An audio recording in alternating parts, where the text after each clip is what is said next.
Hi friends, നമുക്കിന്ന് വളരെ എളുപ്പത്തിൽ ചെയ്യാൻ പറ്റുന്ന ഒരു ഉരുളക്കിഴങ്ങ് ഫ്രൈ ആണ്. ഇത് ഒരുപാട് എളുപ്പമാണ് ചെയ്യാൻ. പിന്നെ ഒരിക്കൽ നിങ്ങൾ ചെയ്തത് വീണ്ടും വീണ്ടും ചെയ്യുന്നുള്ളതിൽ യാതൊരു സംശയമില്ല. കാരണം എളുപ്പവുമാണ്, ഒത്തിരി ടേസ്റ്റിയാണ്. നിങ്ങൾ പൊതുവേ സാധാരണ ചെയ്യുന്ന ഒരു സ്റ്റൈലിൽ നിന്നും മാറിയിട്ട് ഇതൊരിക്കലെങ്കിലും ചെയ്ത് നോക്കൂ. അപ്പോൾ ആദ്യമായിട്ട് എൻ്റെ ചാനൽ കാണുന്നവരാണെങ്കിൽ സബ്സ്ക്രൈബ് ചെയ്ത് കൂടെ കിടന്ന ബെല്ലേക്കും കൂടി ക്ലിക്ക് ചെയ്തോളൂ. അപ്പോൾ ഇന്ന് ഞാൻ ഈ റെസിപ്പി ചെയ്യാനായിട്ട് 3 ഉരുളക്കിഴങ്ങാണ് എടുത്തിട്ടുള്ളത്. അപ്പോൾ നമുക്കതിൻ്റെ തൊലിയൊക്കെ മാറ്റി ക്ലീൻ ചെയ്തെടുത്തിട്ടുണ്ട്.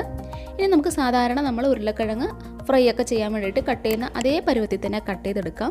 ചെറിയ ചെറിയ ക്യൂബ്സ് ആക്കിയിട്ട് നമുക്ക് കട്ട് ചെയ്ത് ഒരു ബൗളിലോട്ട് മാറ്റാം.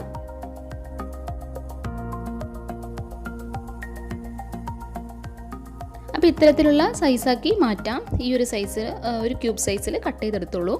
അങ്ങനെ ഞാൻ ഇതെല്ലാം തന്നെ കട്ട് ചെയ്തെടുത്തിട്ടുണ്ട്, 3 ഉരുളക്കിഴങ്ങ്. ഇനി നമുക്കിതിലോട്ട് സീസണിങ്സ് ഒക്കെ ചേർത്ത് കൊടുക്കാം. ഇതിനായിട്ട് ആദ്യം ഞാൻ കാശ്മീരി മുളക് പൊടിയാണ് എടുത്തിട്ടുള്ളത്. ഒരുപാട് എരിവ് ഇഷ്ടമില്ലാത്തവർക്ക് ഈ കാശ്മീരി ചില്ലി പൗഡർ ചേർത്ത് കൊടുക്കാം. 1 സ്പൂൺ കാശ്മീരി ചില്ലി പൗഡറും 1/2 സ്പൂൺ മഞ്ഞൾപ്പൊടിയുമാണ് ചേർത്ത് കൊടുക്കുന്നത്. ഇനി ഇതിലോട്ട് നമുക്ക് ഉപ്പ് ആവശ്യത്തിന് ഞാനൊരു 3/4 സ്പൂണോളം ഉപ്പും കൂടി ചേർത്ത് കൊടുത്തിട്ടുണ്ട്. ഇനി നമുക്കിത് ജസ്റ്റ് ഒന്ന് മിക്സ് ചെയ്തെടുക്കാം. ഇത് നിങ്ങൾ മാരിനേറ്റ് ചെയ്തിട്ട് ഒരുപാട് നേരം വെക്കേണ്ട ഒരാവശ്യമില്ല.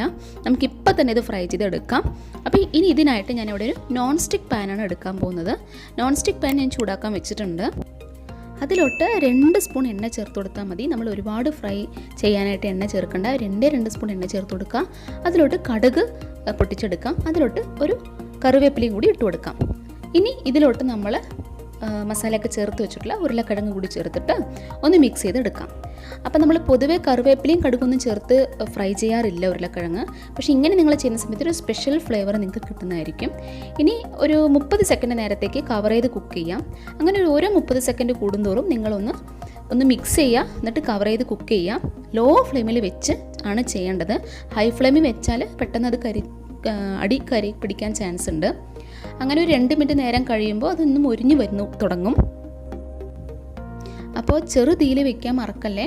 പിന്നെ ഓരോ 30 സെക്കൻഡ് നേരം കഴിയുന്തോറും ഇങ്ങനെ ചെയ്യാം. 3 മിനിറ്റ് നേരം കഴിഞ്ഞു. ഇപ്പോൾ അത്യാവശ്യം ഒരു 60% നന്നായി ഫ്രൈ ചെയ്ത് വന്നിട്ടുണ്ട്. അപ്പോൾ ഇത് വീണ്ടും കവർ ചെയ്യുക. ഇനി ഇതിലോട്ട് ഞാൻ 1 സ്പൂൺ വെളിച്ചെണ്ണയാണ് ഒന്ന് സ്മോളായിട്ട് സ്പ്രെഡ് ചെയ്യാൻ പോകുന്നത്.